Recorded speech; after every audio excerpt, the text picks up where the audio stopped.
This is our community's house. We are all guests in it here to serve our community. My name is Mike Little, Mayor of the District of North Vancouver, and I'm going to welcome you all here to the regular meeting of Council for Monday, December 2nd at 7 o'clock. Apologies for the late start. Council just had a meeting beforehand that ran a little bit long. Council, we want to start off this meeting in a good way, and so Councillor Hanson has offered to read our land acknowledgement. We respectfully acknowledge the peoples of these lands and waters, specifically the Tsleil-Waututh, Squamish, and Musqueam, on whose unceded ancestral lands the District of North Vancouver is located. We value the opportunity to learn, share, and serve our community on these unceded lands. Thank you, Councillor Hanson. Council, we have an agenda that's been circulated. Any errors or omissions from the agenda as presented? Hearing none, it's been moved by Councillor Murray. Is there a seconder on the matter? Councillor Back, prepared to call the question. All in favor? Contrary minded? Motion is carried. Council, I don't believe we have any minutes attached to this meeting, and so we're going to move right along. We have an opportunity for public input at the front end of every regular meeting of Council. This is a period of up to 30 minutes for members of the community to raise issues of importance to them, to their council. We do have a speakers list that gets started ahead of time, but I see there's no speakers on the speakers list, so I'll just clarifying with the clerk. We do have two non-agenda items. Two non-agenda items, so we have Michael Smith and Bruce Lindsay, so I'll invite Michael Smith is he joining us? Welcome. Thank you. Come on up, and we'll get a microphone going for you there, and when you're comfortable, you have 3 minutes to address the council. Probably 2 minutes. Fantastic, Anyway. but I am going to get you to be right in front of the microphones just so the recording can pick you up. That'd be great. All Thank right. Eileen, my wife, and I, Michael Smith, with our little rescue Bailey the Wonder Dog, live at 2514 Panorama Drive in Deep Cove. We are now officially ex-evacuees. We live under the outfall of Panorama Creek, the culvert. It lands on the property that carries the water to the ocean. Our house is just to the left when you're looking out at the sea. It's not unusual during large storms to hear an occasional boulder drop 20 feet from the culvert to the creek bed and bounce along the channel. But October 19th was different. It was a near constant volley of boulders and debris coming through. The debris backed up and blocked several places, including the footbridge, causing the creek to explode out of its banks, and the boulders and debris just kept coming for hours.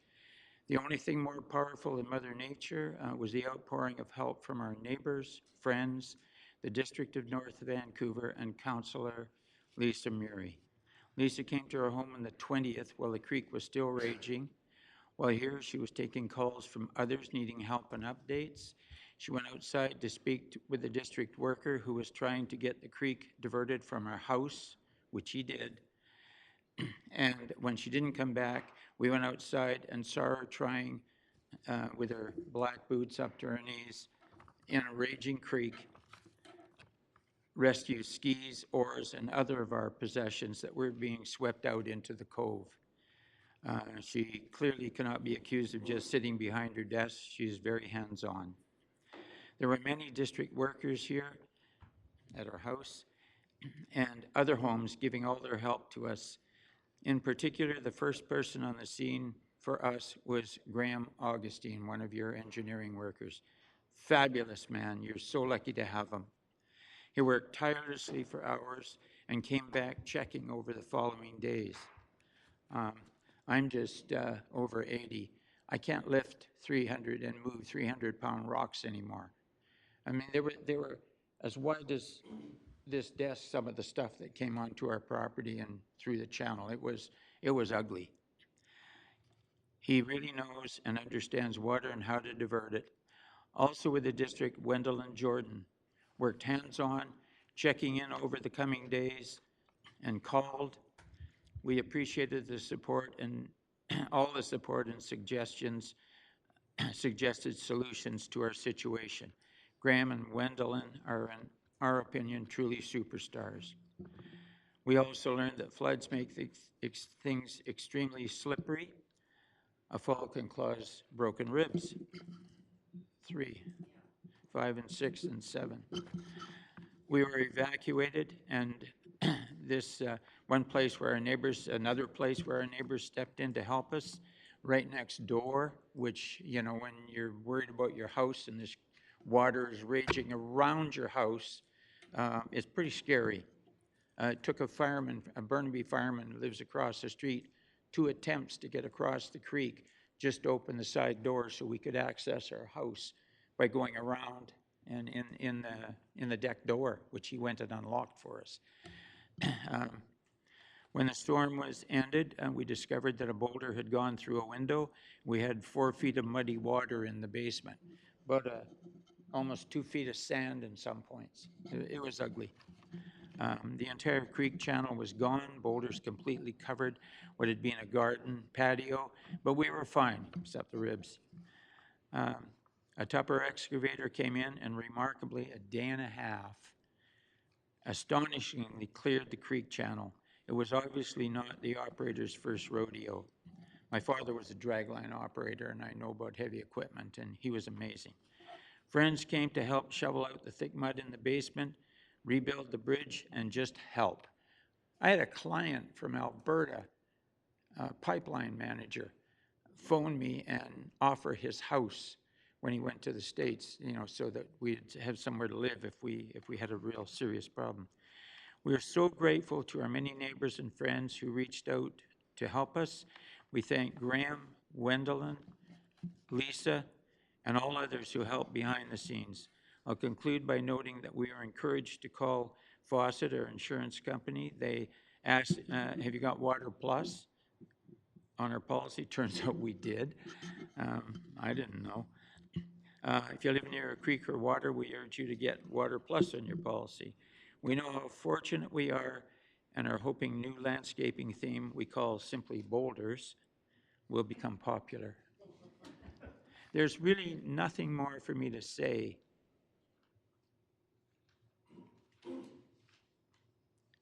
than an extremely heartfelt thank you to the District of North Vancouver.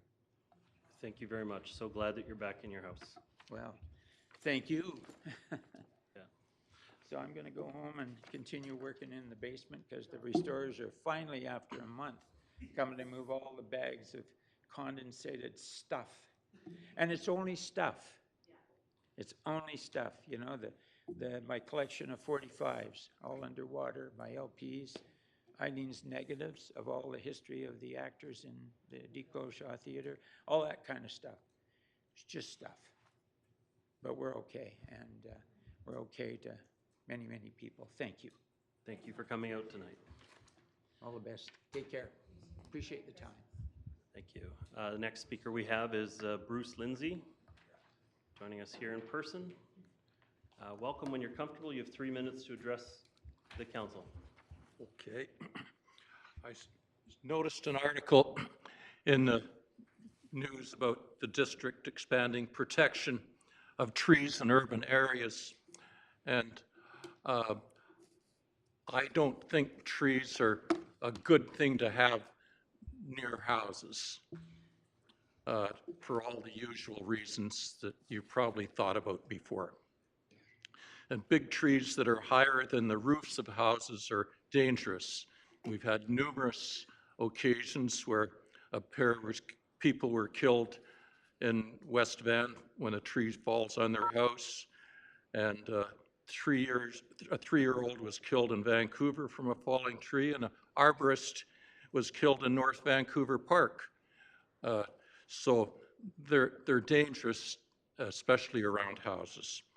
And as we get farther down the road, I noticed in Florida with the recent hurricanes, 50% of the insurance claims in Florida have been denied by one of the major insurance companies down here. And as this goes forward, and if we get a serious event in North Vancouver, don't be surprised. If you think you're insured, you may not be. So who is responsible? Well, we're all responsible because we're putting our head in the sand and hoping that it will not happen. But let me tell you that hope is not a strategy. I've lived in North Vancouver for 50 years, and I've noticed that this is happening more often. You have to bear in mind that the trees are getting bigger, so the problem's getting bigger, and it's not going to go away.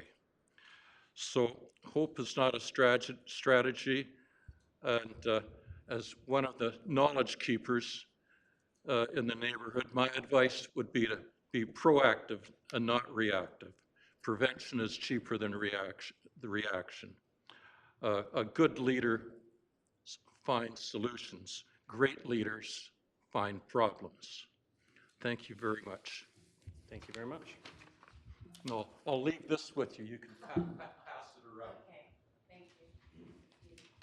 And I will just note that we've heard from IT that we're having some technical difficulty. Unfortunately, the video feed is not showing, the audio is, and the video feed is recording. So when the meeting is posted, it will have the feed. It's just if you are live connected to the meeting, you're probably only receiving audio at this time. I do have a virtual participant who's raised your hand. Corey Kosk, can you hear me? Yes, Your Worship. Can you hear me? I'm not sure. Clearly, welcome. Good evening. I just have some noteworthy comments, I think, on the liquid waste levies by Metro Vancouver. In one of the agenda items, which receives, I think, first, second, and third readings this evening, I think that's a little rushed because it's a lot of data to digest there. But it says that there will be a 70% increase on the liquid waste for 2025, and then going up that by 2029, it will be 324% increase over the current rates. That data is on pages 71 and 72 of the council package. In terms of dollars, it means about 32.8 million for the district, increasing to about 10% a year after 2029. So you'll notice the total on page 94 of 54.8 million per year contribution towards this levies and the liquid waste alone. I had hoped that the report would have a simple table listing for the average home the yearly taxes for this sewage for the years 2024 to say 2050 in today's dollars, something to keep really a simple point. About the electric vehicle, the government has finally ceded that the proper measurement is in kilowatt hours. So it's confusing since you don't know what the current is to give the rates per hour or per minute. It should all be simply stated, so many dollars per kilowatt hour. Then you know what you're going to really have to pay. That's on page 67 of the council package. So those are two outstanding issues I have.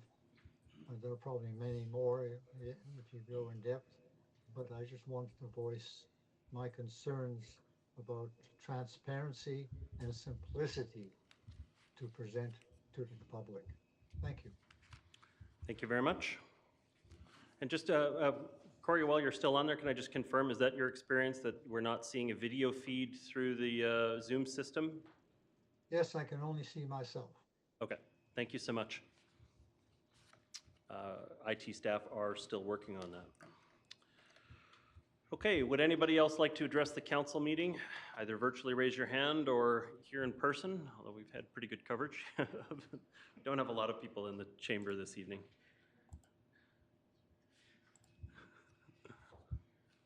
Okay, we're going to move on then with the agenda at this point.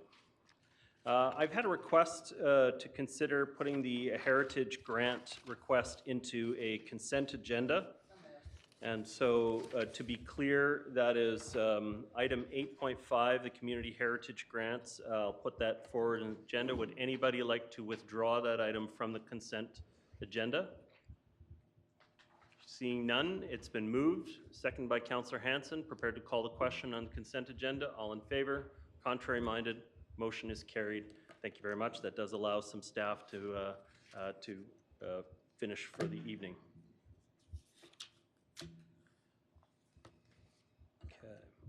As we move on to item 8.1, we did want to clarify there's a slight admin error on Schedule 3. It shows 2023 and it will be updated to 2024. We have the display agenda showing the correct header. What page is that? And so we'll just check in. This is Schedule 3 is at the, it's page 20. There you go. Yeah. Sorry, thank you. So it says 2023 capital plan reserve fund appropriations on the top of the header. That's actually for 2024. And so that's noted by staff. I'll now look to, this item has been considered by council before, and so it's up for adoption. Would anybody like to move adoption? Moved by Councillor Hanson, second by Councillor Ma. Call the question on adoption with no debate. All those in favor? Contrary-minded? Motion is carried. Thank you, council.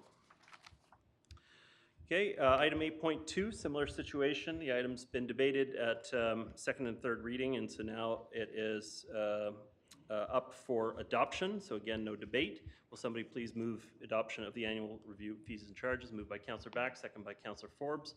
Prepared to call a question. All in favor? Contrary-minded? Motion is carried. Thank you very much. Okay, moving on to item 8.3. This is the 2025 utility rates and new billing collections in March. And I'm going to call on Mr. Daniluk for his presentation.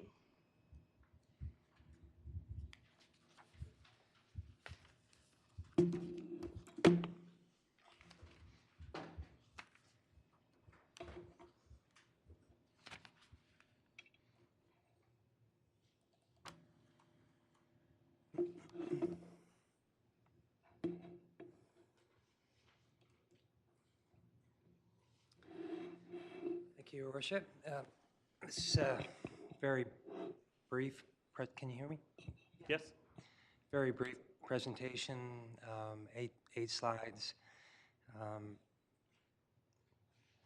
It will cover the utility rate changes for 2025, long-range planning issues that we've noted that we want to make you aware of, the rate projections based on information that we have received to date, and upcoming changes to the billing process that are being proposed for this year.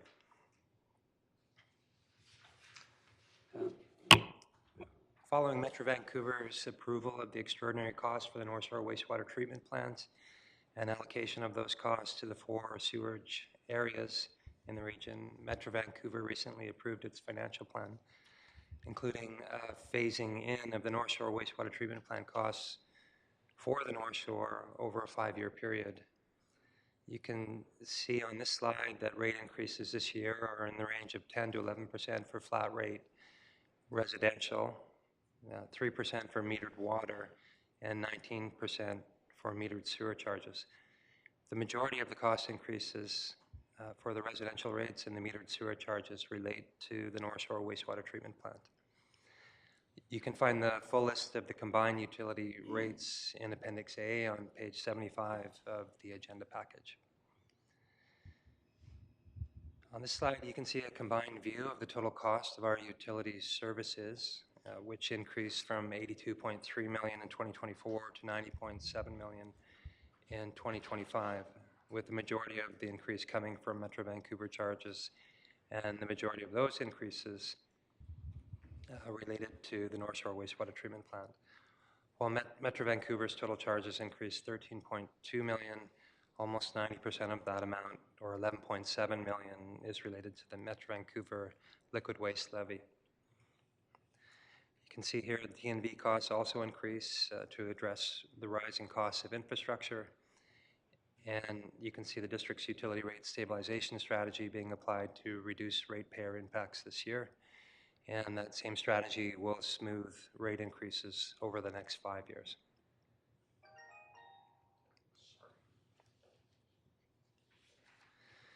There are a number of planning issues when we look at our rates and project out to the future. Whoops.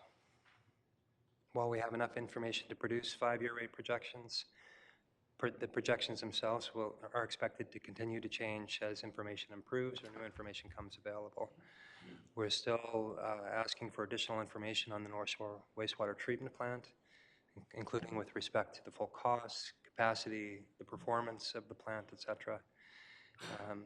Not only is Metro Vancouver updating its long-range infrastructure plans, but we're doing the same with the impacts of the new housing legislation and as well as extreme weather being considered over the long term. And we need to start accounting for the transition to wet weather billing. It's already started, but it will be more impactful in the outer years.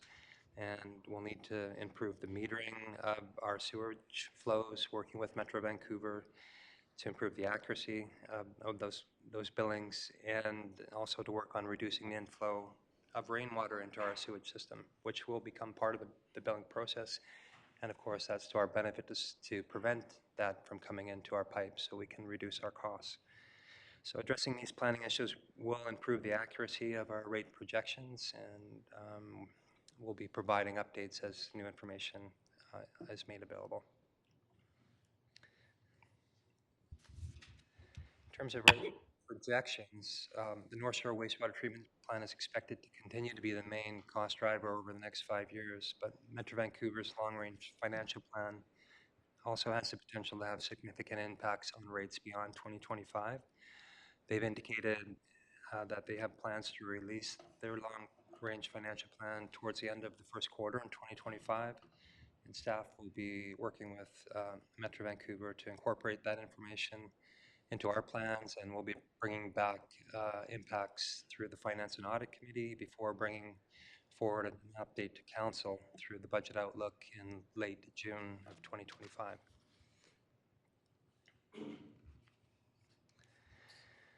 And in terms of the new billing process for residential flat rate customers this year, there's a new process being introduced. It was reviewed with the Finance and Audit Committee in October. Utility charges are being separated from the property tax notice with a separate annual utility bill to be sent out in late February. There was a request from the Finance and Audit Committee to have it out a little bit earlier. We were originally planning to have it out in March. And the bill will highlight Metro Vancouver's growing charges and will include a separate handout to explain the changes that we're seeing in the bills, not only in this year, but in the years to come. And so with that, I pass it back to the Mayor. If there are any questions. Perhaps, since I think it's the first time we've talked about it as council, but the question of what is the wet weather pricing strategy from Metro Vancouver, could you go into a little more detail about what that is? I'll do my best, and Nicolas Chevalier is also available. Recently, Metro Vancouver introduced wet weather billing, and the intention there is for municipalities in the region to start to pay for the capacity that rainwater is taking up within the sewage system. And so we have the means to identify that what's referred to as inflow and infiltration and start making investments to prevent that from happening. I understand the majority of the investments need to be made on the private side of our network. And so it gets complex, and so I believe we're developing programs to address that further and accelerate improvements. If we don't address the need to prevent that from happening, then our share of these extraordinary costs will continue to rise as the wet weather billing system is phased in over the next 10 years. Maybe Ms. Chevalier could add a little bit more engineering detail to the CFOs. Well, I was just going to say that, so that generally, particularly on the liquid waste side, we have to process a very different amount for dry weather flow and for wet weather flow. And so because there's manhole covers that are not sealed because there are crosscuts that have been damaged by tree roots. We have INI, ingress and infiltration into our system, that in some cases, one example, Iona is the extreme example, but the Iona wastewater or sewage sub-area that's served by Iona, it's 4 times the wet weather flow is to the dry weather flow. There's so much water, rainwater, being treated in the system. Now, our system has separated storm drains from sewage pipes, and so our ratio is much lower, but we still have a lot of ingress from broken cross connections, from roots, and from infrastructure that's not sealed from rain properly.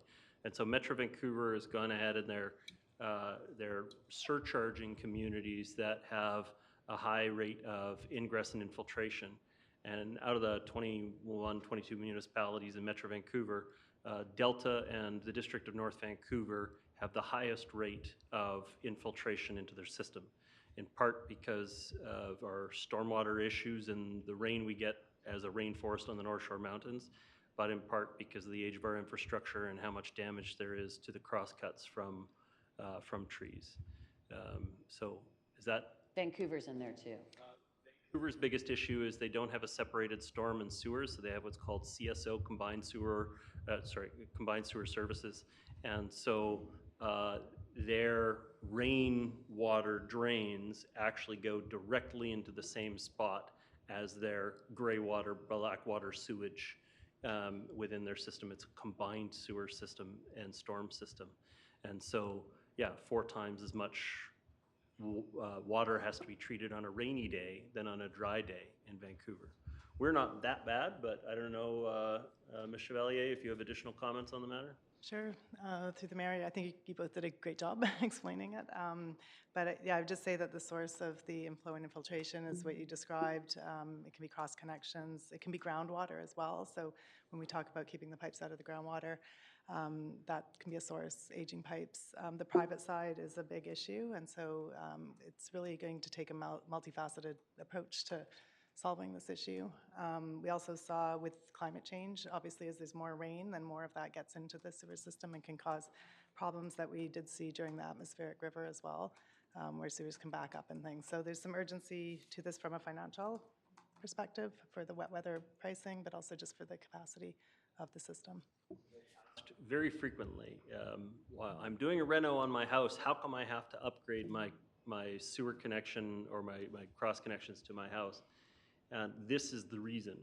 There's a lot of those cross connections have become damaged over time, and they're creating extra work for our sewage treatment process, and so we have. It's an avoidable tax. We won't if we can address those other things. Now it's hard for us to address them because we get a much higher annual rain amount than most of the other regions, but it's something that if we have a maintenance program in place that can address it, we can get that penalty down. Okay, Councillor Back.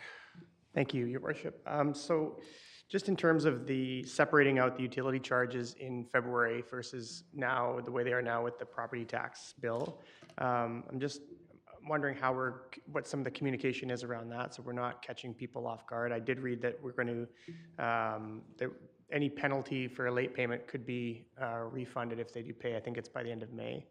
But just kind of wondering how we're going to roll that out in terms of the communication around it, and also for folks like myself that might pay their property taxes on a monthly basis, how that works with having now the 2 bills.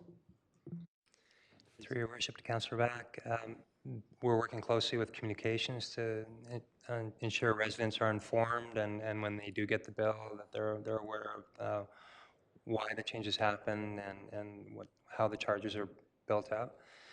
And in terms of folks like yourself that are on the plan to set aside money on a monthly basis, those funds can be made available for that payment. And when it comes to the first bill, the intention is to make folks aware of the penalty, but to waive that penalty in the first instance as people become familiar with the charges. Thank you. Councillor Hanson. Thank you very much. I want to explore a little bit the issue of drawing from reserves for the rate stabilization.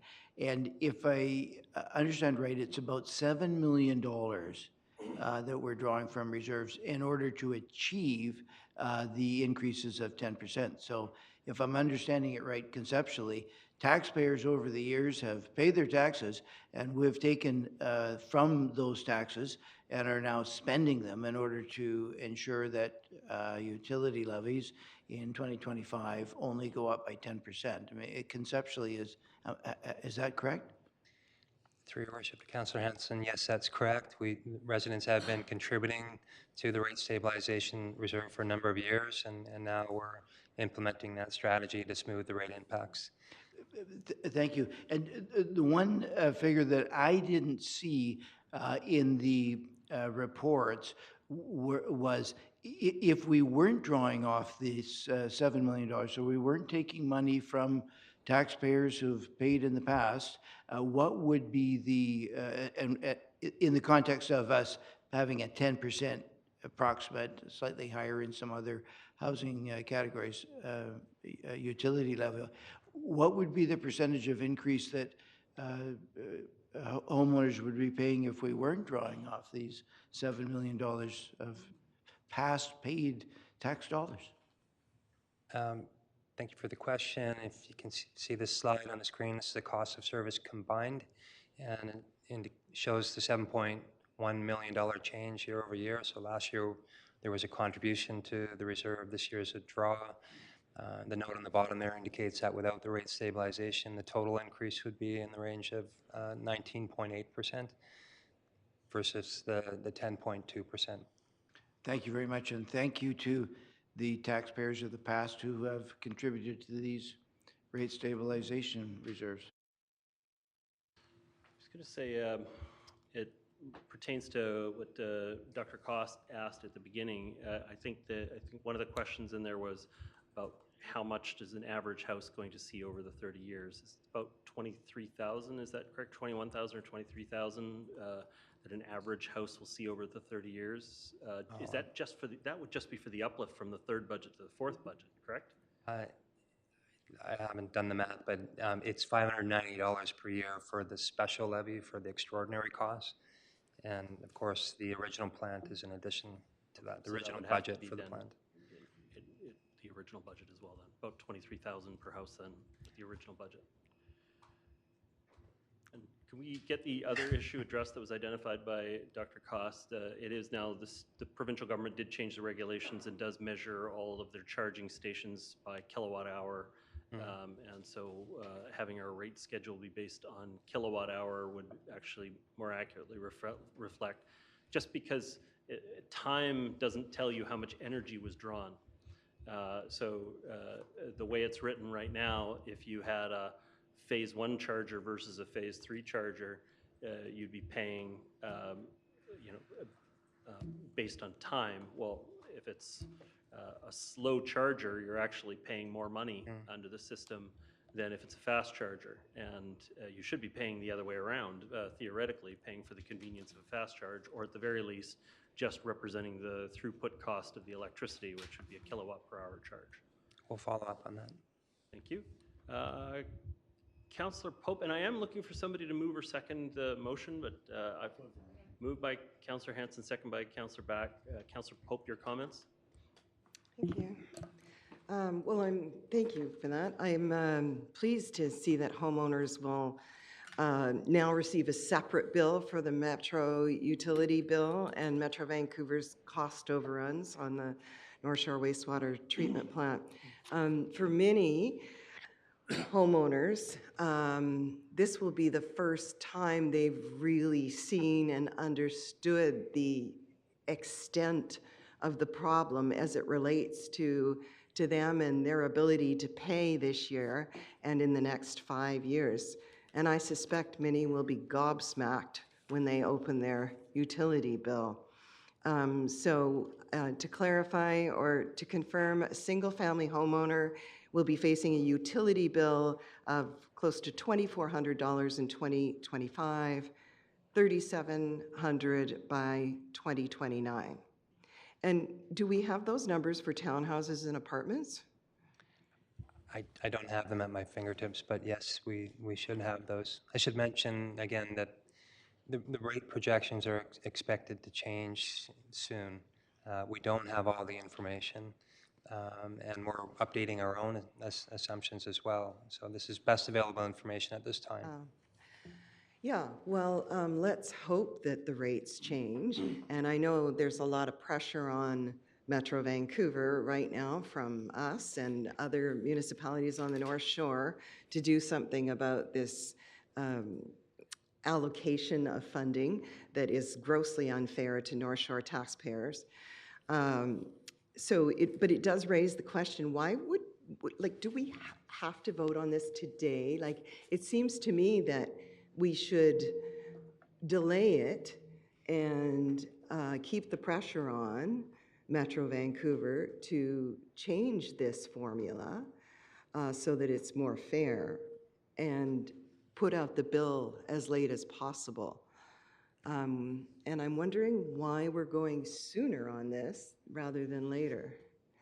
Our normal process would actually be earlier than this. This is the latest we could have pushed it.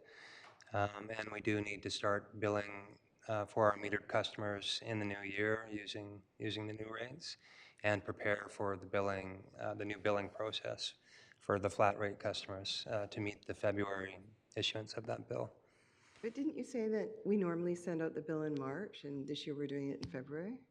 No, this meeting normally happens earlier than December 2nd. We've pushed this meeting out as far as we could in order to make sure the best available information was available. I guess what I'm asking is, what would be the latest that we could send out or that we could approve this or not approve it? In my opinion, following our current practice anyway, this is the latest. This is the latest for first three readings. And we've reviewed the timing with the manager of financial services to make sure that we could provide as much flexibility and answer those questions tonight. And I think we're at the latest stage that we could To be. be clear, this is to reimburse the municipality. We're on the hook to pay the charge no matter what. So there isn't an alternative where we just hold out. We have agreements with Metro Vancouver that require us to pay our part, and it's not an optional for protest situation, if I'm hearing you correctly. Well, that is one of the things I would hope that, you know, we could have discussed and should discuss as options in dealing with this problem, in addition to this council voting unanimously in favor of a public inquiry into Metro Vancouver. But yeah, it raises the question, like, why do we have to send the bill out in February? Like, can't we delay all this? And What happens if we don't reimburse the other taxing authorities? well, okay. Looking for a response. I've never faced that question before, so I'm not sure. We have an obligation to remit. We have an obligation to collect and fund the services. The services need to proceed. The earlier we collect the funding, the easier it is for operations to implement the plans for the year. But I understand your point about objecting to the payment. But in terms of us issuing a bill and collecting from our residents, we're at the latest stage that we could be at. It just seems strategically to me that if we're negotiating for this to be a lower rate with Metro, that we would leave it as long as possible before we do that. It would be problematic if they shut off our water. Yes, of course. Next speaker I have is Councillor Ma, followed by Councillor Muri. Thank you for this, Rick. I remember Councillor Murray saying sometimes that staff deal with this every day, and councillors come in and kind of look at this and really try to understand it. Like, there's a lot of information here, so I appreciate the work done, but I do have some questions. I'm part of the Finance and Audit Committee, so I support the rate stabilization strategy to minimize the rate increase for the residents this year. But I quote in the report, the district will be unable to stabilize additional future cost increases through use of this strategy. What's the strategy for next year? The strategy is being implemented over the next 5 years, so the intention is to say that once those funds are exhausted, that we will be unable to continue to apply that strategy. Okay.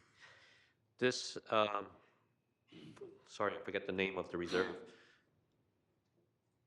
Is this scenario one of the intended purposes of that fund? Yes. This was created specifically to... Through your worship, Councillor Ma, the reserve fund was set up with that intention in mind. The reserve fund bylaw includes that wording to give us the flexibility to collect the funds to stabilize these impacts that we knew about a number of years ago, but obviously not to this magnitude. Okay. On page 72, I'm just looking at table 1 of the Metro Vancouver costs. And that really sticks out, and it is highlighted in the report. Can you help me to understand the 70.2% increase?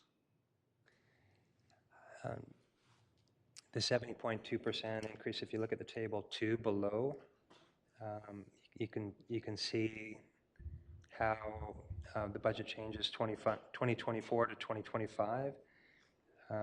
There's the base levy for the North Shore area, moving from 38 to 34 million. Then there's the original budget for the North Shore wastewater treatment plant coming in at a brand new 20.3 million. And then this North Shore wastewater treatment plant special levy starting in at 9.7 million. So for the North Shore, we go in total from 38 million to 64 million per year, and our share of that is 28.8. So that's our year-over-year increases in that blue box in table 2. This is more of a comment. The more I learn about the impact of the North Shore wastewater treatment and the negative impact it's having on our tenants and residents, our residents, it just reinforces my belief that, we need an independent public inquiry and review of overall Metro Vancouver operations. Thank you. Councillor Murray? Thank you, Mayor Little. The rate stabilization fund was created because when this plant was originally talked about, $600 million back then might as well have been $4 billion. It was a huge amount of money. And I remember having conversations, and we had 2 CAs on our council, Mayor Richard Walton and Robin Hicks. And, they made a lot of good recommendations over the years. We did the 1, 1, and 1, the 3% for operating capital and what was the other one? Operating capital and asset management. Thank you, Councillor Forbes. And then our finance and audit committee was put in place under their direction. And this rate stabilization fund as well, working with finance staff. Rick was just a newbie. And it was all to be able to help. It's sort of the opposite of, growth paying for growth into the future. We recognized that these numbers were going to be big, of course, never recognizing that we would be in the position that we're in now. I will say that there is discussion among the North Shore municipalities to bring back the allocation of the rate again for the 2026 budget. As we go in, it's already been discussed with the clerk and the chair that we want to look at that allocation again, which is a vote at the Metro Board from member municipalities of Metro to help us bring down this number. I will say that we are all guilty, in my opinion, of not living within our means. The growth that has come to this region has been massive, and we have not been able to keep up with the infrastructure needs. Certainly, we need to have a level where we cut off when we don't receive senior level government funding on projects that are going to support that growth coming into the region. You know, why do we continue to just moving forward with these billion-dollar projects at the whims of the federal government and the provincial government when the funding mechanism for us is so minimal? Metro asked for 10% of the federal budget for this type of infrastructure. $4 to $6 billion was their original request for Iona. That was 10% of their budget across the country. It's not sustainable to think that these projects are going to be certainly built off the backs of taxpayers in this region. So there is a lot of work to do. There is a lot of discussion, more discussion at Metro than I've seen certainly, and I think Mayor Little, you'll agree that there is a lot of discussion on all sorts of levels with where we are, where we've been, and where we're going. And there's going to be a vigorous discussion in regards to the budget in the new year. And I think that there's a lot of unknowns still, as Mr. Daniluk points out. And we continue to push, and we will continue to do that on behalf of the taxpayers of this municipality and the other two that are facing the same challenges. We all have different mechanisms to deal with this. I know West Van is looking in at trying to defer some of their costs, but we have different challenges than they do in the city. And so I think we just need to continue to move forward and update council. I think, you know, I asked earlier in this year, how far could we push this issue based on the idea that we could get a reconsideration, but that did not happen. And so I'm satisfied that we need to go forward at this time, and I'll be supporting this bylaw. Just add an additional comment on that issue that Councillor Murray raised. When we went to the region and asked for $40 of assistance from the region, that was a well-considered number. It wasn't intended to be a stepping stone for a negotiation. The truth of the matter is if you actually wanted to move towards single sewerage district for all of Metro Vancouver, so the other services under Metro Vancouver are offered as one area. But for sewerage, it's 4 separate sewerage districts, and so we're broken up into different groups.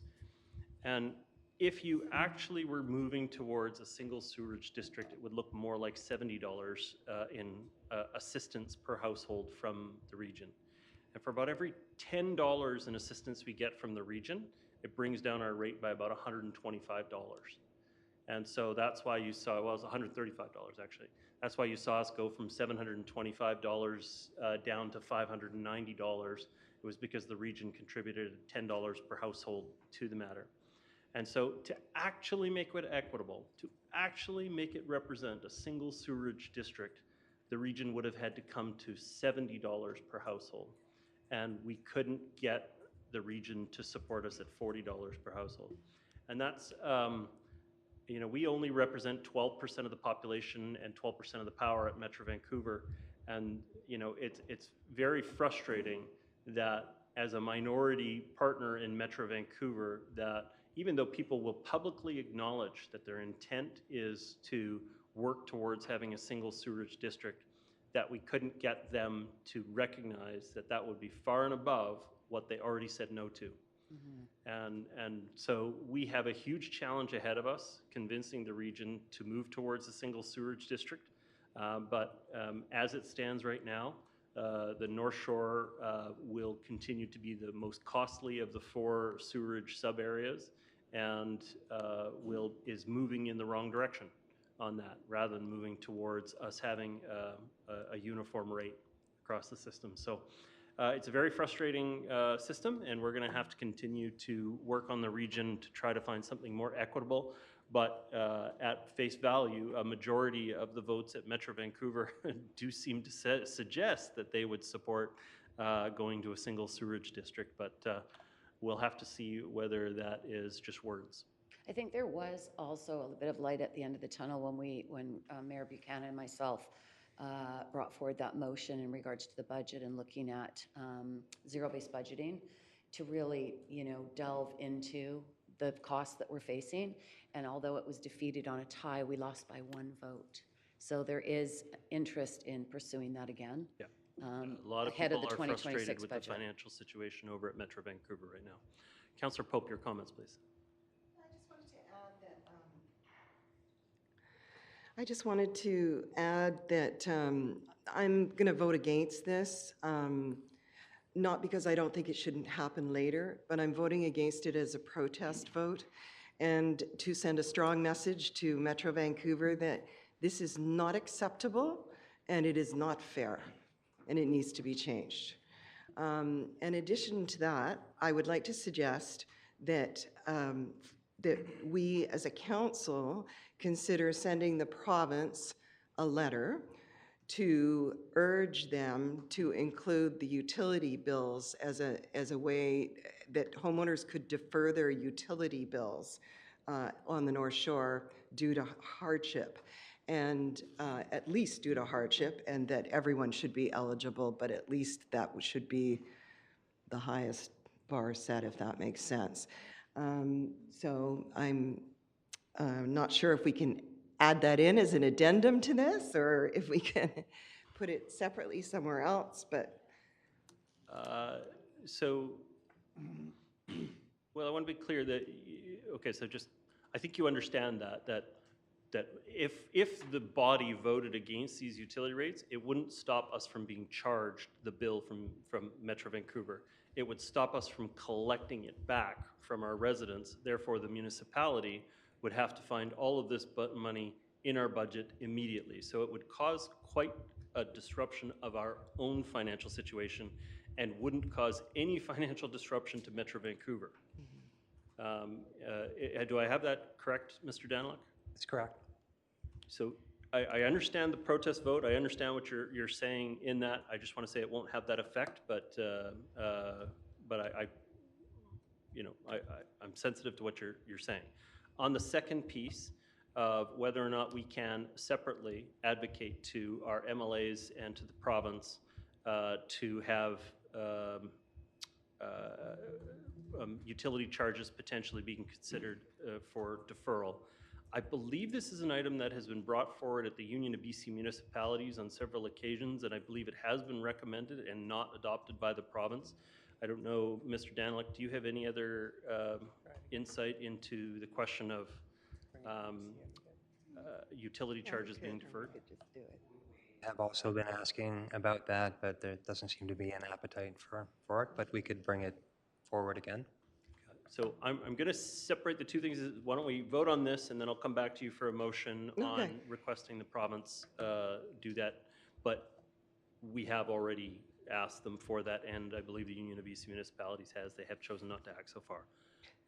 On the main motion, my next speaker is Councillor Hanson. Thank you very much. And I suppose my comment is another question. We've heard this figure, 324%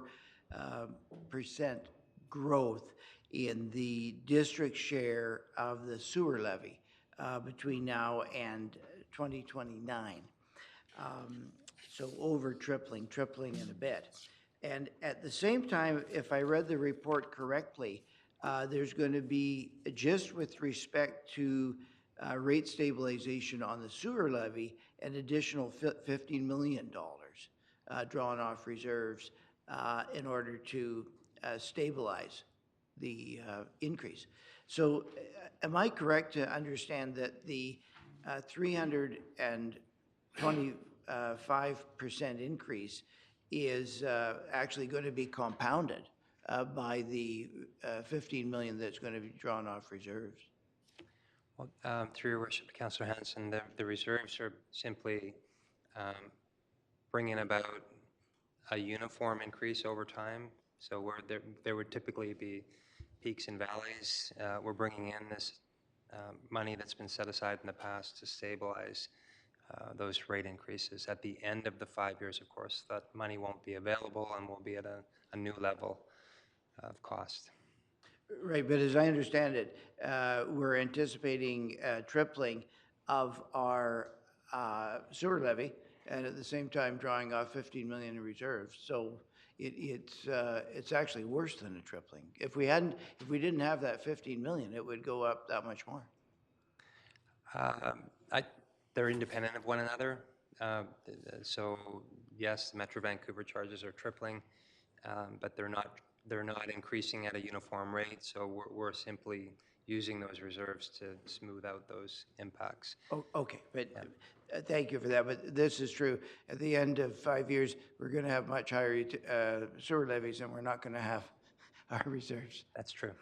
Okay. But the reserve was collected for that purpose. I understand, but the one compounds the other. I will, much of what I would have wanted to be said about Metro Vancouver has already been said, but I just want to add my voice to the need for the public inquiry, figure out how we got into this situation.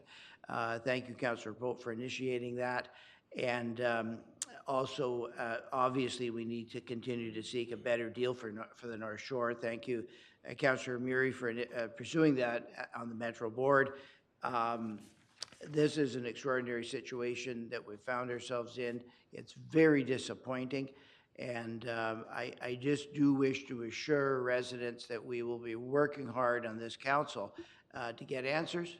How did we get here? And to get as much remediation as we can in terms of a fair cost sharing amongst the region on the sewer levy and yeah, making sure everyone's paying nearer to their share instead of the North Shore carrying so much more than its fair burden. So, thank you. Thank you, Councillor. I see no further speakers on the matter. Prepared to call the question. All those in favor? Contrary minded? Motion is carried with Councillor Pope opposed. On the follow-up motion, we know we don't normally make motions on the fly, but I think this issue is very well understood by the council, and so background material probably isn't necessary. So the motion is that we appeal to our MLAs in the province of BC to consider allowing utility charges to be deferred in a similar manner to property taxes.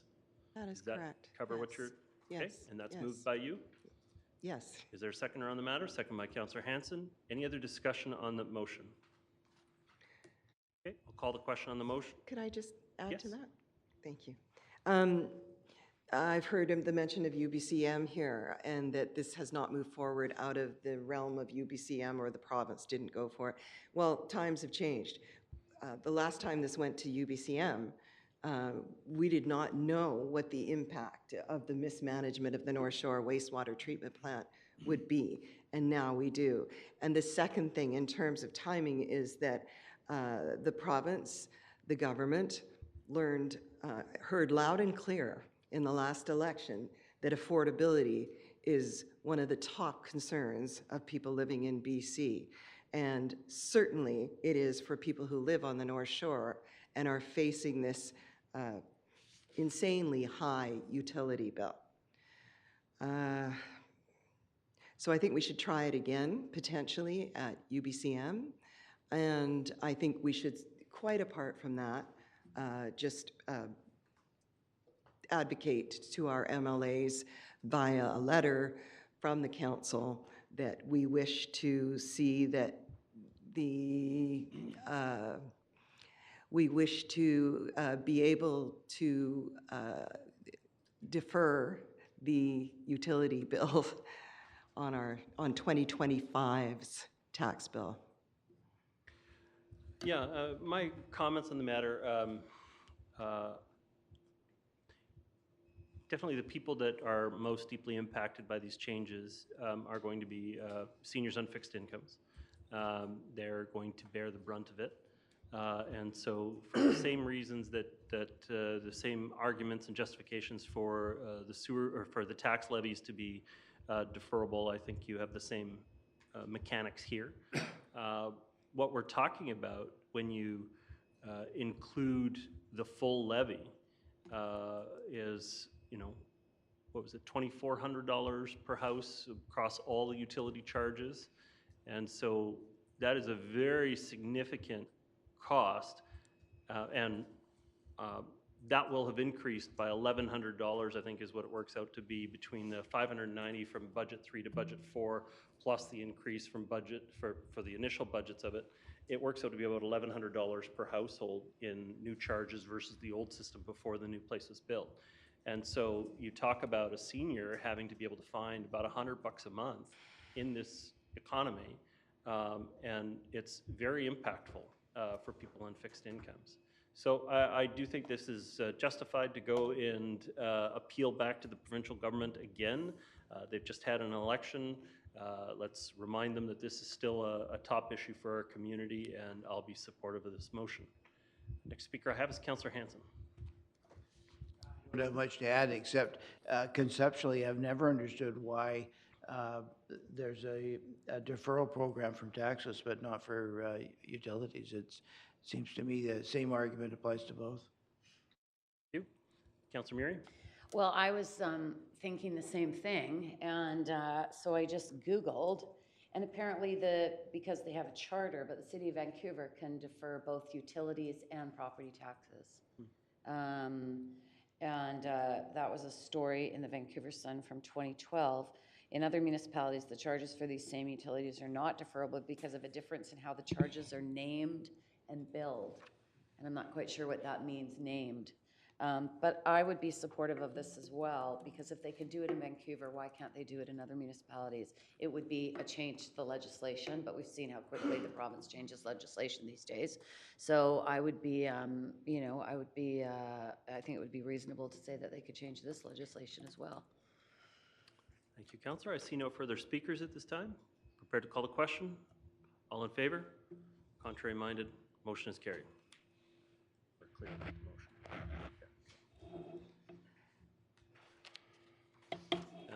And so, to be clear, I just want to double check. So, what's your next presentation then, Rick? You've broken out the waterworks regulation bylaw as the next presentation, is that correct? No, I have no further presentation. It's an overview of the combined utilities, and then there's the 3 supporting reports and bylaws. So I don't know that we were clear on that with the mover and seconder. So was your understanding that it was just 8.3's recommendation, or sorry, reason for report, or the individual recommendations under 8.1, 8.3.1, 8.3.2, and 8.3.3? Thank you. Through your worship, I understood it to be all 3 of the bylaws being moved and seconded and considered in that discussion. However, if that's Just the want to pleasure make of sure council. that the mover and seconder, that was your understanding, that it wasn't just 8.3, it was all of the sub-reports? There you go. Okay. All right. We'll have the record reflect that. Okay. So the next item up for consideration is item 8.4.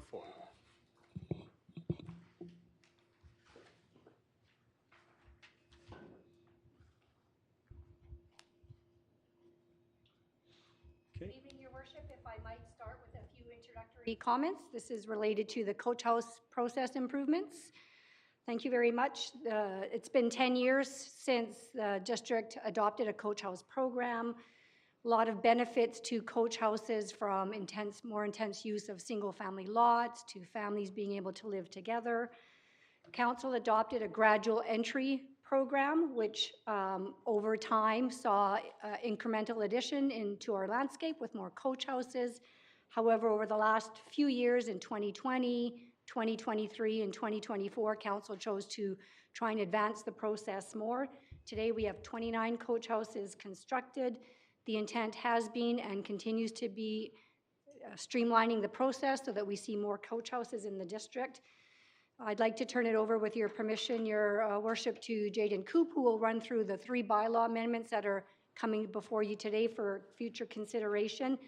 Keeping in mind, please, that this is phase 1. There is a future work of phase 2, which will look at further improvements.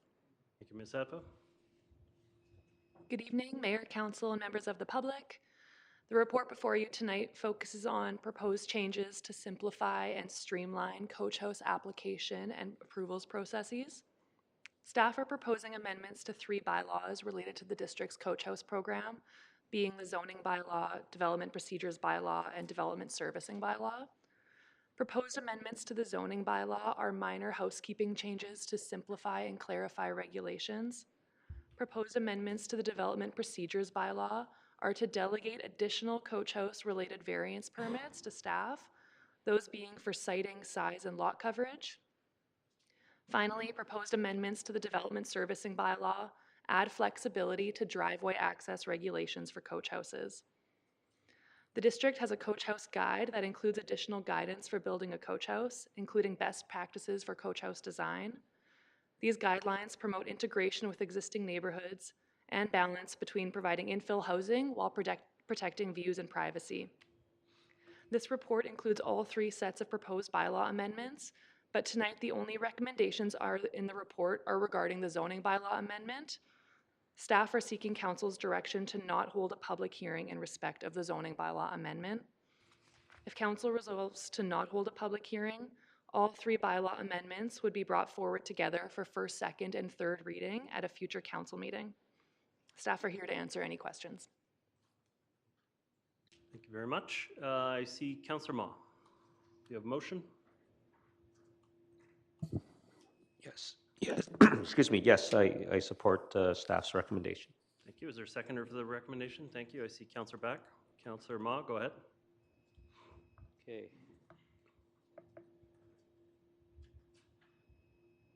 No, I think back to June, and when we passed a bylaw in response to provincial housing legislation, it was noted, if I remember correctly, there's a potential for about 17,000 coach houses in the district.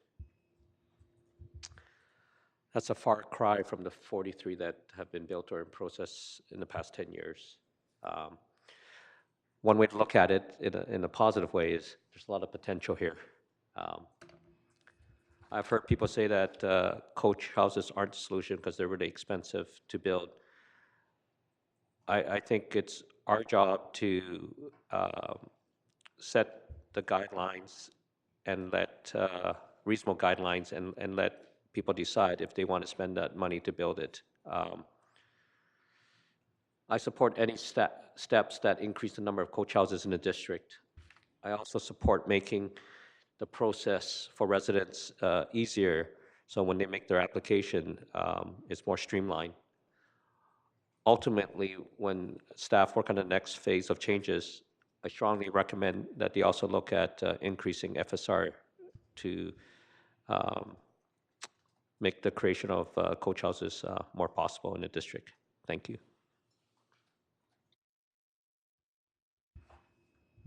Okay, thank you very much, Councillor. Is there the seconder? Did you have additional comments? Yeah, thank you, Mayor Little. I do agree with all of Councillor Ma's comments, and note that just the improvements that were made in 2023 did make a significant improvement in terms of the processing times. Noted in the report, approximately 30 to 40% more streamlined and quicker based on those changes that were made in 2023. And I think everything that's in the report is going to move us in the right direction. I do think the adding additional FSR is a big issue if we want to see more coach houses built. But the more we can delegate to staff, obviously that's sped things up quite a bit, what we have delegated. So I do think we're moving in the right direction, but I'm keen to see us get to the next phase of improvements. But some of the issues that are here have been identified. We have seen come to council, such as the flexible driveway access, where there's an existing driveway that we force a homeowner to remove. Doesn't necessarily make sense. So I'm glad to see some of these changes. One of the questions I had was about the rear setbacks on unopened lanes. Will that be restricting? Will that be restrictive? We're adding more restriction and kind of what will the impact of that change be? Through to staff, through the mayor. Councillor Back. The intent of adding that is simply that there is no clarification in the bylaw, the zoning bylaw right now about what the setbacks are on an unopened lane. So this is simply to make it aligned as the same as an open lane. If that lane is opened up in the future, the coach house would be positioned in the right spot adjacent to the lane. And if the lane is not opened, there's a sufficient setback from the lane with the right-of-way and that extra 1.2 meters.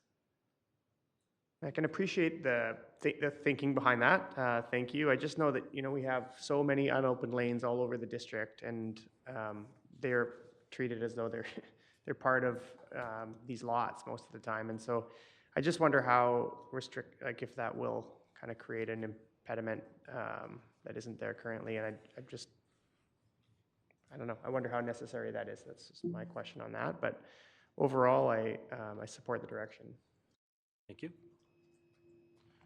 Okay, next speaker is Councillor Hanson. Yeah, thank you very much. I won't repeat much of what has been said. Thank you to staff for their presentation. I have been involved with this coach house issues since 2014. The initiation of coach houses in the district coincided with my election. And we've come a long ways, but we still only have 43 coach houses. To begin with, we were very restrictive with respect to lanes and size and positioning, lot size, and so forth. I have witnessed a loosening of the barriers, but clearly we need to do more. We need to simplify the procedures, streamline the process. And with respect to phase 2, we're going to need to confront our SFR, building coverage, height, all our rules with respect to coach houses. I mean, 10 years ago when we started talking about coach houses, there was initially each and every one of them came before council because they were viewed as such a extreme measure in urban planning. Well, we have come a long ways, and I think it's a consensus of this council that if we're going to get more than 43 coach houses in the district, it's time to get on with a program that makes building coach houses practical and efficient for residents. Thank you. Thank you. Councillor Murray? Thank you, Mayor Little. So the issue of a second floor will be discussed at a later time. That's already approved. But we've got minor variant, don't we still have minor variances on second floors? 8144 allowed them to come forward With minor. with a second Floor with a variance, and staff were delegated minor variance. Can we approval. double check that with staff? What's your understanding of I can't remember. regulation? The mayor, so two-story coach houses are permitted, and they don't need to go through council. And what are the parameters behind a two-story coach house?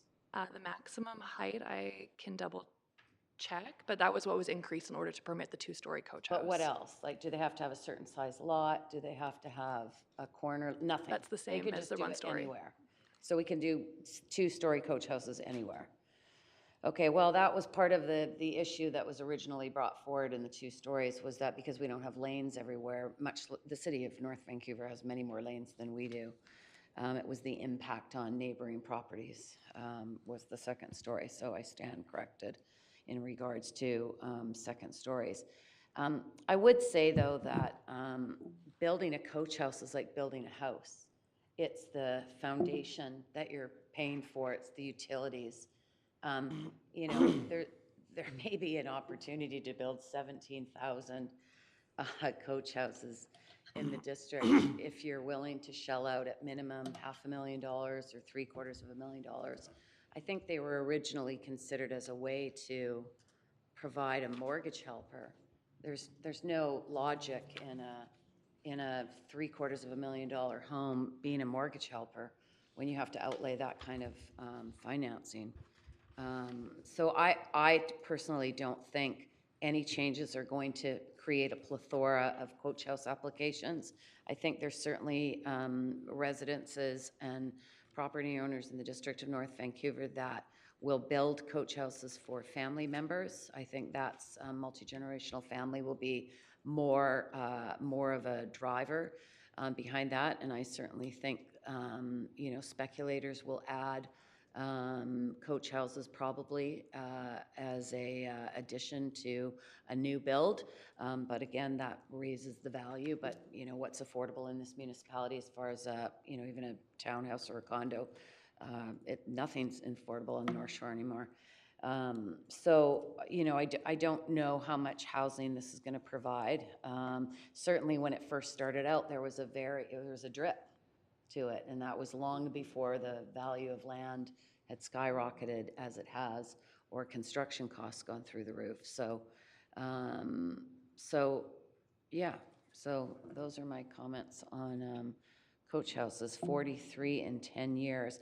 You know, to suggest that it's, you know, something, I think the FSR was one of the most poignant parts of a public hearing that we were having that ultimately turned into a public meeting with the number of questions in regards to FSR. And I think that was the most challenging part for property owners. And we'll address that in the zoning bylaw. But I just hope that going forward, there is a respect on both the property owner that's putting the coach house in and the neighbor. Because we don't have lanes separating these properties like we do in other parts of the region and certainly other parts of the North Shore. So it does, it can be problematic. Okay. Just before we go to Councillor Ma, I was just going to make a comment about this. It's just a frustration. I know we have a new website underway that with a slightly different format, but when I search 8144 to try to get prepared for this meeting, it doesn't come up. So our own bylaws are not collated in our own website. You can't search our website based on the bylaw number. So you read through the report and it says, oh, by the way, this is from 8144 December of 2023. And I can't just go to our website and type in 8144 and have the bylaw pop up. And so fortunately, Google and other resources still give you access to it, but our own website doesn't. And that's something that was very frustrating getting prepared for today's meeting. And so all you can see is the portion of 8144 that's quoted in the attachment in the package, rather than actually being able to see the full 8144. And I don't mean to suggest that we should print the entire bylaw for every single time an item comes up. I'm just saying that we have to be able to figure out how to get our website to be able to show our own bylaws by just typing in the number. And so I'll express some frustration with that, but I still think that the community is going to have I support the intent here.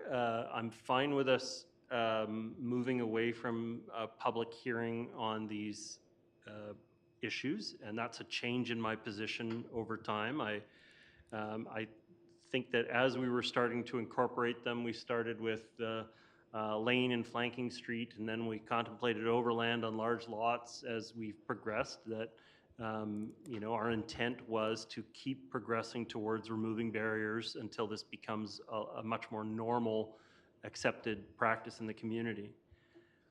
But the question that I was specifically looking for in 8144 was on the height provisions. And I know we made special exemption for height provision in a recent meeting, but I think sometimes a two-story building immediately over the fence is a significant overwatch over people's backyards, where we sort of expect some privacy. I know that people are trying to balance the benefit of having additional housing mixed into the community with those issues of the enjoyment of your property, but it's in some cases, I think it's a real imposition. I have a detached garage that if I converted it to a coach house, there's no question my neighbor's privacy would be deeply harmed by me going to a second floor on our garage. It's in the development variance procedure from, well, it was removed from 8144 back in December of 2023. So anyway, but I still think we're going to regret it when we have those built into the community. I don't think they'll provide a significant source of housing. You'd be far better off to be producing the housing in town centers where you can support it with transportation and infrastructure in an appropriate way. I have no problem with it being part of the mix. I just don't know that I'm convinced that the benefit of the housing in that location without all of those supportive services is actually better than the loss of the privacy that occurs. But that's just a personal opinion on the matter. Next speaker I have is Councillor Mah. Thank you. Totally respect the comments from Councillor Murray. Thank you for that. And glad to see the mayor's thinking evolve a bit on this topic. I get it. There will be issues, but I think this soft densification from coach houses will be something that our residents will support. And in a way, it will preserve the essence of our community. Having a coach house is probably preferable to having a 6-story, multifamily place built next door. I also think that residents will place intrinsic value on being able to have family live on the same property, especially as people try to age in place. And it will be expensive, but the people that can afford it will make that investment, and it will be more than just trying to increase their property value. I think it's really about keeping families together. Thank you. Thank you. Councillor Murray? How are we going to give public notice? We're just going to put it on our website and hope people see it, or like, how are we going to communicate to the public that? Ms. Lance? Thank you, through your worship. Public notice would be done through the North Shore News, and then also with billboard signage in the town centers, typical to how we've done previously when we've made other district-wide rezoning, except we don't have a public hearing. It'll say notification of first reading. So the billboard signs in a public, in a town center, it would be for something like this. You're not going to get a lot of coach houses in a town center, so we should be putting billboards in neighborhoods. So the location of the signage is flexible. Typically, we've tried to spread them geographically across the district to try and maximize people as they drive through the district to see this signage. But it's something that I can discuss with the planning staff is to see the best locations, but those would be the 2 ways that we would advertise, as well as on our website through our normal meeting notice process. Since we allowed the second story, how many coach houses have come in?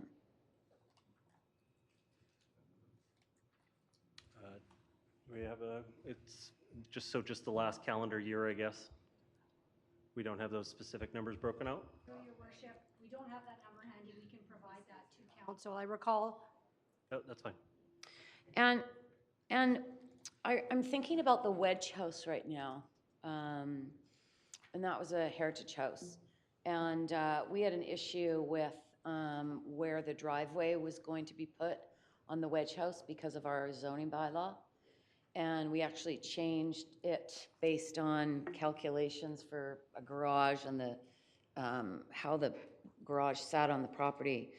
But I'm just thinking that if we had had flexibility then on the siting of that garage, it would have so lessened the impact, the upland property owner, versus what it did to the property owners of the Wedge House, which was basically kill their whole front yard.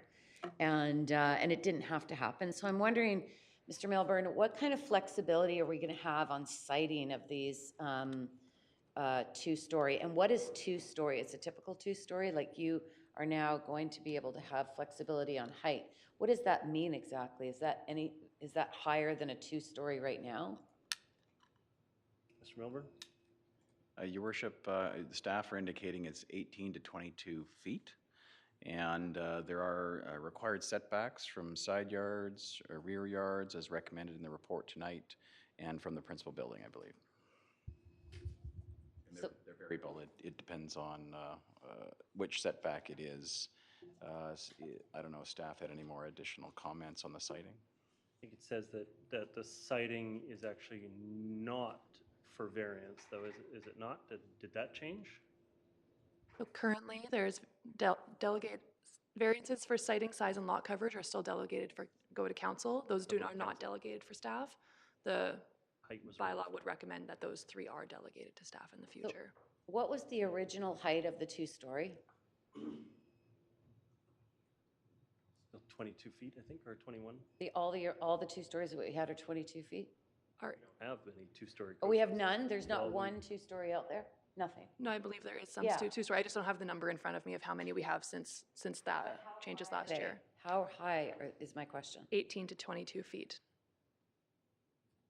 So some are 18 and some are 22. Your worship, if I might add for clarification purposes, there is a red-line version of the zoning bylaw, attachment 3 in your package, starting at page 139. Although the height is not proposing to change, the height is on page 143, which basically says for flatter roofs, 18-foot maximum, and for more sloped roofs, 22 feet maximum. Those are the height provisions in the bylaw, which are not proposed to be changed at this time.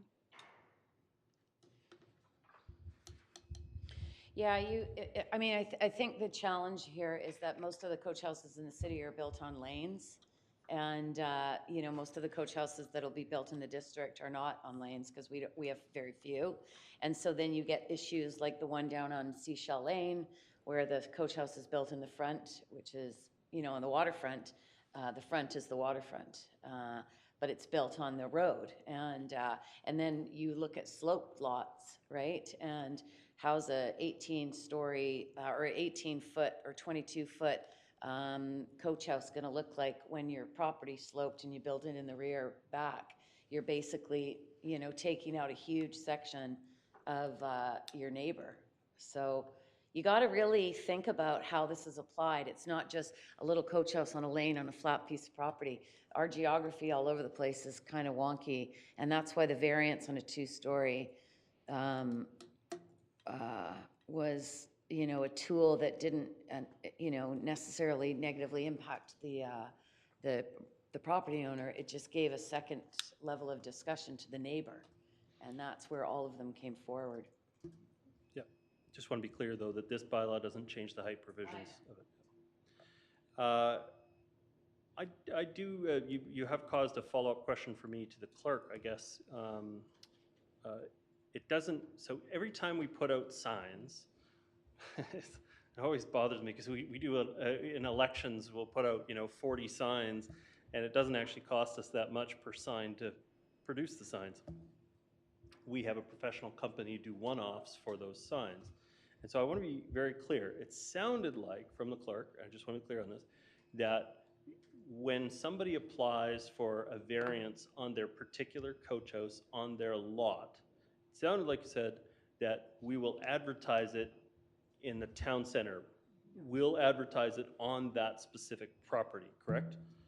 Sorry, thank you, through your worship. I was speaking with regard to advertising of the bylaw itself. Today's Of today's bylaw, discussion. Got yes. it. So going forward, it's only on the property that you will see something, or it's not advertised. It just, so then that goes back to Councillor Murray's question, which is why I think I got confused about the response, because Councillor Murray's question was, how will they find out about it? And so the answer was, it'll be in the North Shore News, it'll be on the site. And so I think there was a disconnect there, because no, they will not be in the North Shore News, and no, they will not be in the town centers. That's two questions. Yes, sorry, thank you. For clarity, I apologize. I understood the question to be, how will we advertise that the public hearing is not being held? In which case, the public hearing, we will advertise, should council provide that direction, to advertise first, second, and third reading in accordance with the community charter. If there is a coach house application, I would look to planning staff to explain how that would be communicated to neighbors. A modest sign on the property would probably be sufficient. Your worship, if it's consistent with the bylaw, so there's no variance, then there isn't a notification to neighbors. If there is a variance, there is notice to the adjacent neighbors through a letter. So that's to the owners and tenants and occupation, is the way it's described in our policy. And then we collate that information and make a determination before making a decision by staff. Or if it's a variance to council, then it would be, we'd provide that information to council in a summary. So if it's consistent with the bylaw, nothing. Correct. totally fine. But if it is seeking a variance around one of the issues that's now available by variance to be varied by, well, no, not to be varied by staff, but it would have to come to council for a referral, then it's only going to be in our agenda package on a weekly basis and a letter to the neighbors. We refer to the neighbors to seek their input, whether or not staff or council is making the ultimate decision, because we want to hear from the neighbors to help inform that decision. If it's, in the case if it's a variance that ever has to go to council, then we provide that in a summary report to council, the information collected from the neighbors. Yeah. The only people that would be aware of it are the people who are the immediate neighbors receiving the letter or people monitoring the weekly agenda of the council. Is that correct? That's correct. Could I just get my question answered about flexibility of siting? I think it was answered, the siting question, but maybe not front yard to backyard. I don't think the siting regulations still stay in the bylaw. They're not removed, this doesn't delegate to staff the ability to put a coach house in a front yard, as an example, on siting. Through the mayor. So for the development procedures bylaw, there is a recommendation to delegate 3 variances to staff, one of them being siting. So that would just be that variance, instead of it going to mayor and council, it would go to staff. But All cases. the zoning bylaw regulation is still that the siting needs to be in the rear yard. If somebody was seeking to put the coach house in the front yard, that would be a variance. Okay. So there's no recommendation to change the zoning regulation regarding siting. So staff can vary based on siting in the rear yard, so they could go a little close to the fence or a little close to the house or a little close to the back property line. That's delegated to staff. But the ability to move the coach house to the side yard entirely or the front yard entirely, that is not delegated. That would have to go through a separate variance process. Is that correct? I'm sorry, I think I missed. Okay, I can't tell if we're saying the same thing. Yeah, happy to jump in. So siting includes, theoretically, siting anywhere on the property is the delegated variance. However, I can only think of one instance where council approved it. It was quite a large lot, and it was a design that fit in and was actually hidden by the neighbors with trees on that very large lot. So staff are aware it's a very unusual circumstance where any kind of front yard would be appropriate for the siting of a coach house. And if staff were to deny the application, the applicant would be able to seek appeal from council or go to the Board of Variance. Those are their choices. So just on the siting, it's just like sometimes one side is better than the other in the rear yard. I would just hope that there's some flexibility, unlike the garage at the Wedge House, which was completely inflexible. Yeah. And that's why we ran into the problem that we ran into. And I just want to be clear, Your Worship, there's a number of criteria in the development procedures bylaw that talk about not creating harm. And so staff are very careful about making decisions to ensure that harm is not the result of any delegated decision. Yeah, and I recognize my time is probably elapsed here, but it was for the questions back and forth.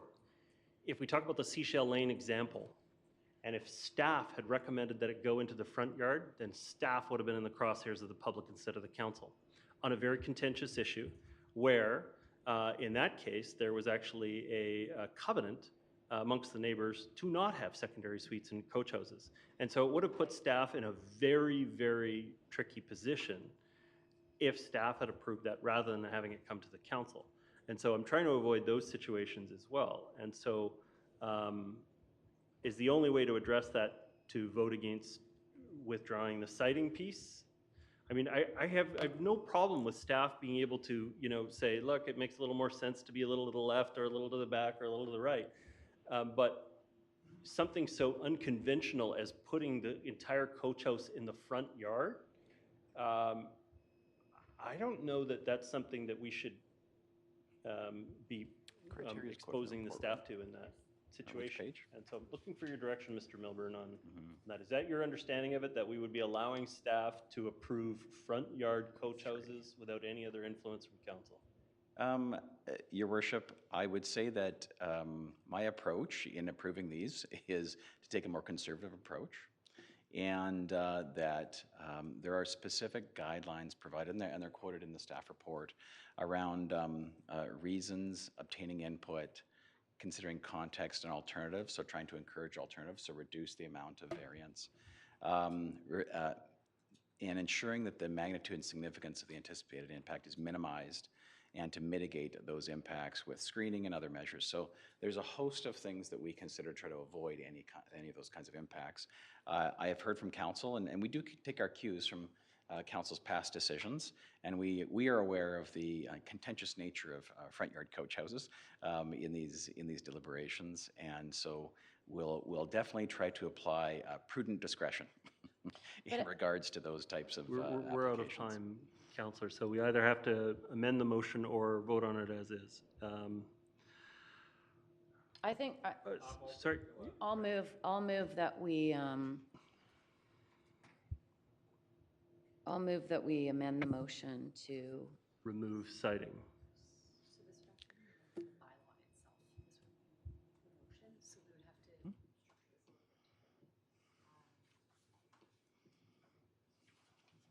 Prepared to, yeah. Thank you, through your worship. To provide council with some clarity on the process to do this, this would not be amending the motion, this would be amending the bylaw on the fly, so we would need to be very specific as to where in the bylaw, in which bylaw you're intending to make the amendment.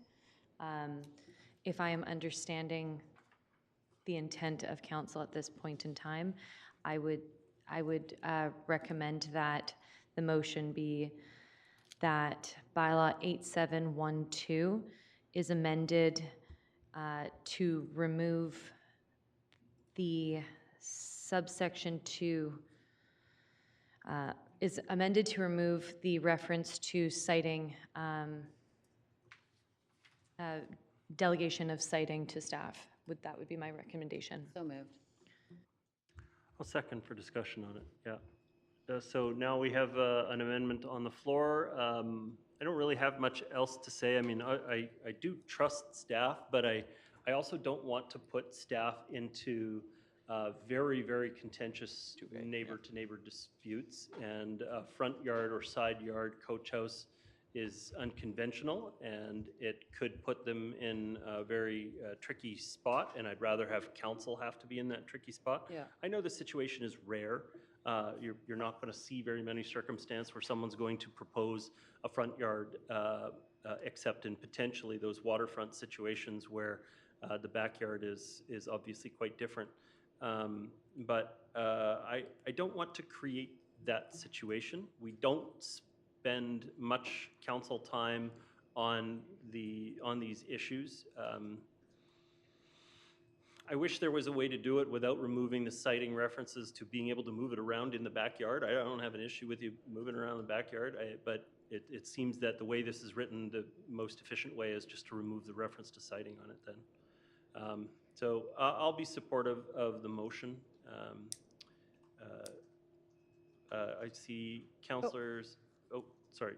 I was just going to add that the most contentious ones that we've ever had to deal with were on the siting, and we've had other issues of siting. We had one down Delbrook on another issue, but the impact of a front yard structure from a new build had a significant impact on a property owner. And certainly the new build on Seashelt, you know, I believe was maybe presented that way specifically to add a coach house later in the rear yard, which was the front yard for the neighbors. And it was a significant impact. And the covenant was about heights and views. So I don't think that this is unreasonable to ask, just to have some flexibility and to protect the integrity of the neighbors' homes. And I think it should be supported. Okay, thank you. Councillor Pope, your comments? Have you got a motion and seconder for Yes. this already? It was moved, the amendment was moved by Councillor Murray and seconded by me. Oh, okay. So my comments are that I don't support this amendment. I think, you know, in the last 2 years, one of the things I've learned about the planning department is they're very conservative And I would totally trust them if there was some kind of weird application that came before them that had some kind of weird citing on it, that they would come to us and let us know or reject it. And that seems just abundantly obvious to me. And this is just, you know, another, every time this planning department starts talking about streamlining, people on this council go, whoa, whoa, we can't do that.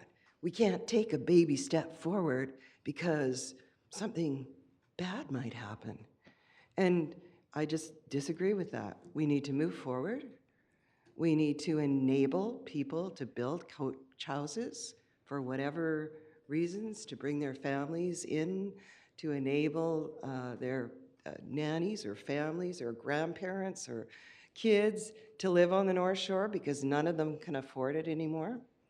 And everything we can do to facilitate that is something that I support. So I reject the amendment. Okay, thank you. Councillor Hanson, your comments? Yeah, I am going to vote against the amendment as well. The story of coach houses, from my point of view, over the last 10 years, has been all sorts of restrictions on coach houses, which, when put to the test, have not been meaningful or supported by the community. There's a wide support for coach houses in our community. It doesn't need to be as restrictive as it has been. And when it comes to the issue of siting, we were able to imagine an extreme circumstance, some bizarre siting arrangement, and say, well, that's going to be problematic for staff. I mean, that type of logic can be applied to rules of all types. It seems to me, when I read the report, it was plain enough. Issues of siting can be delegated to our very competent staff, who will exercise a quasi-judicial judgment just as we would, and I'm sure end up with a reasonable result that would be supported by our community. Thank you, Councillor Hanson. Councillor Ma? I'm gonna look to the clerk for some clarification on this. I've heard the comment that, you know, siting could be an issue, especially if the siting is moved from the front, or sorry, the back to the front, which I'm told is, you know, doesn't happen that often. I'm looking for ways to streamline the process, be respectful of the neighborhood, but to get more coach houses, because I think this soft densification will be supported by the community, and it's something that will add to more housing. Is there a way for this amendment to be siting is delegated unless it refers to moving or locating the house in the front, like make it very specific? So the intent of delegating to staff is still there, but hopefully we cover off the concerns raised by my fellow council members. I'm looking for a compromise to get going and build more coach houses. Thank you, through your worship. Yes, should that be the pleasure of council, you could either formally amend the amendment, or you could take that as, if both the mover and seconder are agreeable to it, you could make that as a friendly amendment to it. Something along the lines of the current language in bylaw 8712 is that it's delegating it all to staff, but you could include something is delegated to staff with the exception of, and I would look to planning, front yard siting would be acceptable or appropriate in this instance, should it be acceptable to the mover and seconder. Councillor Murray, is that acceptable to you? Yeah, there's this feeling like if we don't do this, we're going to prevent the plethora of coach houses coming to the district North Vancouver. I can't give you a full second speaking time, so just want to know if Don't I that's get 2 acceptable minutes to you. on a second? No, you I don't always on try, an, don't I? not on an amendment. Anyway, all right, well, yeah, I just think that Is it citing. acceptable to you on the motion?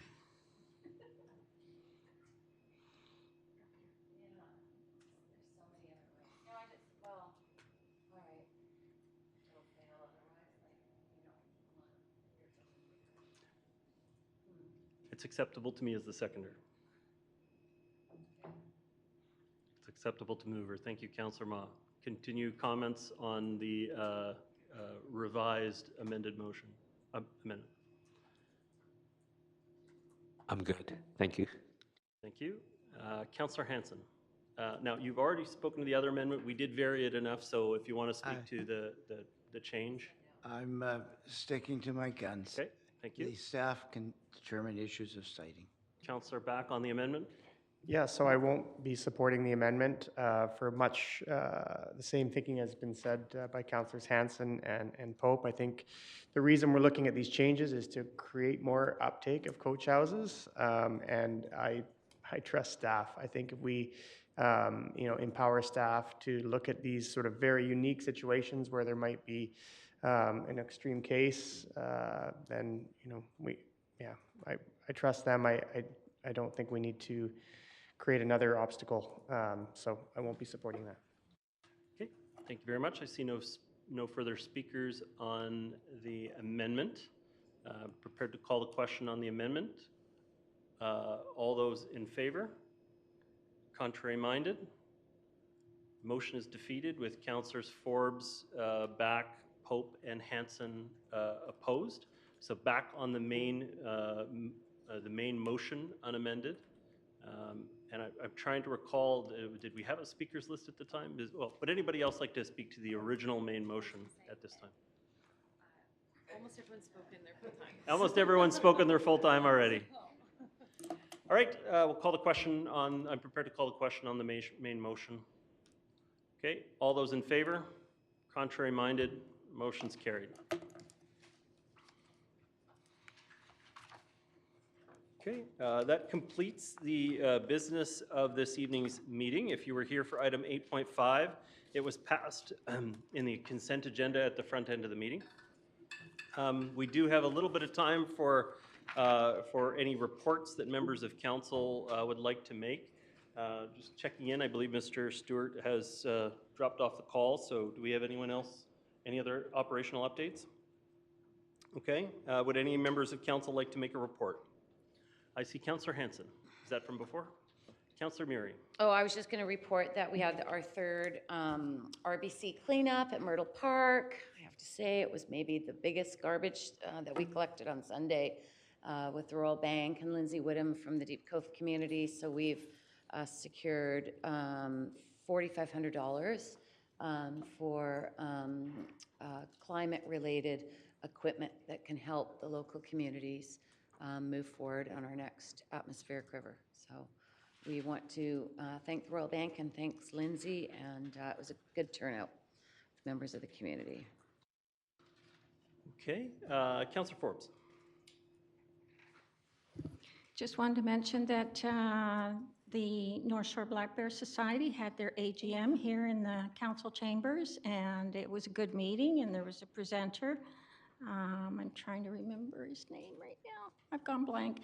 But he lives and works up in the Whistler Squamish area, and he's been doing it for 30-odd years, and he tracks, and he's got like 65 cameras all over the wilderness, all spread out. And it was really interesting to see these cameras catch these bears doing their thing, scratching their backs and everything else when nobody else is around. So anyway, it was really good meeting, and the chamber was almost full. It's fuller than we get for council meetings. So it was a well-attended event. And the one other thing was Lynn Valley had their tree lighting yesterday. The mayor was there. I think most of council was there. And it went off no hitch, except we couldn't find the button, so we just snapped it, and the lights came on as they were supposed to. And I believe Parkade is this Friday. I was just going to mention that. It is Friday, right? 6 o'clock? On Friday. December. Yes, it actually starts at 5 o'clock. 5, okay. Yeah. I just wanted to let everybody know. The remarks from the front will be at about 5:45. Okay, I'll be there. His name is Michael Allen, and he's a bear researcher. And if you ever get a chance to see him, It was a really great presentation. Councillor Forbes and I both attended. Thank you. I was just going to add a couple of reports. Obviously, as Councillor Forbes mentioned, the tree lighting ceremony, so great to see. I think it was 77 trees that were sponsored in the community. I had a chance to go around and look at them. Some are very creative. Those will be up through the Christmas season, so I'd highly encourage people to go to the Library Plaza and check those out and vote for your favorites. This is the 14th year of the Tree Parade program there, and it was great to see everybody out, music, dance, and art, and people having a great time. So very glad to attend that meeting.